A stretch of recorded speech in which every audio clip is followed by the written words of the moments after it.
Hello hi అందరూ ఎలా ఉన్నారండి? బాగున్నారండి? మేము బాగున్నామండి. ఈరోజు సింపుల్గా ఈజీగా చేసుకునే బెండకాయ ఫ్రై నా స్టైల్లో చెప్తున్నాను మీకు. దానికి కావాల్సిన పదార్థాలు ఏమిటో చెప్తున్నాను, నోట్ చేసుకోండి. సన్నగా తరిగిన బెండకాయ ముక్కలు, 2 ఉల్లిపాయ చీరికలు, పోపు దినుసులు, ఉప్పు కారం పసుపు, నూనె. ముందుగా స్టవ్ వెలిగించుకొని బాండీ పెట్టుకోవాలను.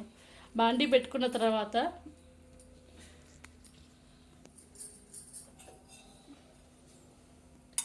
అందులో తగినంత నూనె వేసుకోండి.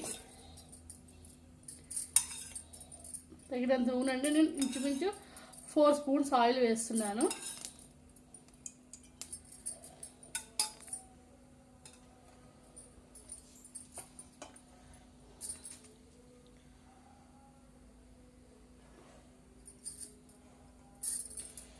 ఆయిల్ హీట్ ఎక్కిన తర్వాత దాంట్లో పోపు దినుసులు వేసుకోండి.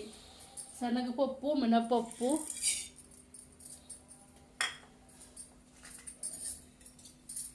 అవి వేసుకొని ముందు వేపుకోండి.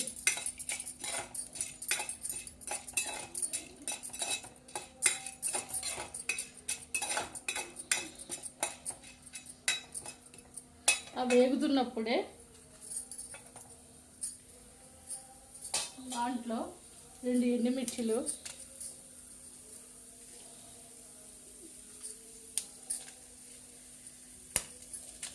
2 ఎండుమిర్చిలు కూడా వేసుకోండి.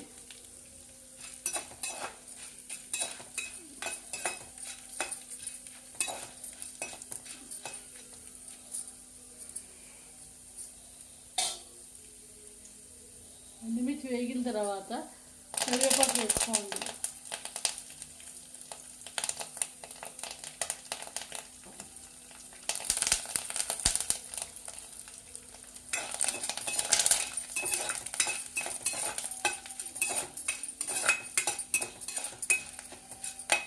ఇలా ఈ పోపులు వేగిన తర్వాత దాంట్లో సన్నగా తరిగిన ఆనియన్స్ వేసుకోండి.